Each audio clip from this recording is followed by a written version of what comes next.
Jar सम्राट कृष्ण और कुल्टा राधा की काम यानी कि सेक्स कथाओं को पढ़ा के मोक्ष कराना चाहता है ये प्रेमानंद। पहले एक बार इस प्रेमानंद की सुनो। कि मैं ऐसा क्या करूं कि अपने पिता जगन्नाथ जी के हृदय को अनंत प्रसन्नता दे पाऊं। तो गीत गोविंद का गायन जगन्नाथ जी को बहुत पसंद है। गीत गोविंद को नेशनल टेलीविजन पे एक बार पढ़ के सुना दे तो आपको दिखाते हैं कि इस गीत गोविंद के अंदर कितनी अश्लील बातें लिखी हुई हैं जिसको ये प्रेमानंद पढ़ने के लिए कहता है अपने शिष्य को। तो है गीत गोविंद जयदेव की लिखी हुई, तो अपना धर्म ग्रंथ मानते हैं, वाल्मीकि रामायण जैसा श्रेष्ठ। 43 और 44 नंबर पेज पे देखो क्या लिखा हुआ है।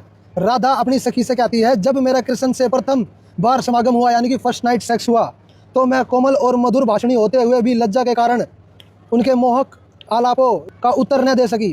उन कृष्ण ने मेरे रूप सौंदर्य और गुणों की प्रशंसा करते हुए बड़ी चातुरी से मेरे जगनों से मेरी साड़ी को खींचकर उतार दिया, यानी कि मेरी जंगों से मेरी साड़ी को खींचकर उतार दिया, नंगा कर दिया राधा को। मेरी साड़ी को उतारने के उपरांत श्री कृष्ण ने धरती पर कोमल कोमल नवीन पत्ते की सैया बनाई, यानी कि नीचे एक चटाई बिछाई पत्ते की, मुझे उस पर लिटा दिया, राधा को नंगी लिटा दिया।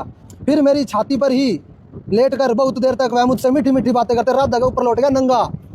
कुछ देर पश्चात पलटकर वह मेरे साथ सो गए और मुझे खूब कसकर बड़ी देर तक मेरा प्रगाढ़ आलिंगन करा, पीछे तय बैक हग कर लिया राधा को और चुंबन करते रहे, यानी कि किस करते रहे। इसके उपरांत वह मेरे अधरों का यानी कि लिप्स का, होठों का रसपान पीने लगे, यानी कि होठों को चूसने लगे राधा के। प्रिय सखी, हे मेरी दोस्त, जो प्रेमानंद और तुम सब भक्तों को ये कहता है कि हमें जाके वहाँ पे राधा की सखी बनना है, यानी कि सहेली बनना है, तो राधा तुम्हें सारी बात बताएगी अपनी, जो उसके साथ हुआ और तुम्हारे साथ भी करवाएगी। रति जनित श्रम से उत्पन्न आलस्य से जब मेरी आंखें मुंद गई, यानी कि सेक्स करते करते जब हम थक गए और श्रम बिंदु यानी कि मेरा पसीना सारा शरीर भीज गया पसीने से, तो उस समय रोमांचित होने से फड़कते गालों वाले तथा कामदेव के मत से यानी कि सेक्स के नशे में वीएल श्री कृष्ण ने मेरे साथ जिस प्रकार बलपूर्वक रतिभोग किया, यानी कि जैसे किसी का बलात्कार नहीं करते हैं, राधा का मन तो था लेकिन फिर भी जबरदस्ती खैचम खैच कृष्ण ने उसके साथ सेक्स किया, उससे मैं आनंद भी भोर हो गई, मतलब मजा आया, दुख ना होया।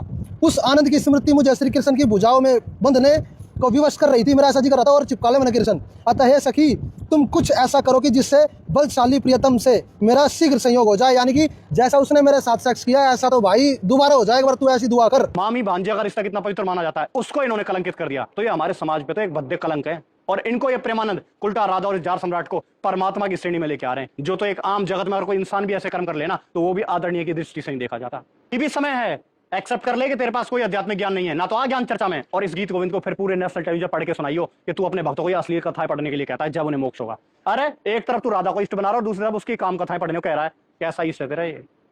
तो दर्शकों, जैसा कि आपने देखा, ना तो राधा ना कृष्ण ये परमात्मा की श्रेणी में नहीं आते, ये तो आम इंसानों की श्रेणी में मुश्किल है। ऐसे कर्म करने वाले को तो हम इंसानों में भी आदरणीय की दृष्टि से नहीं देखते। इन वास्तविकता में जानना है कि परमात्मा कौन है, तो आप आज ही संत रामपाल जी महाराज यूट्यूब चैनल सर्च करें और जानें कि वो परमात्मा जिसने पूरी सृष्टि रची वो कबीर परमात्मा है। और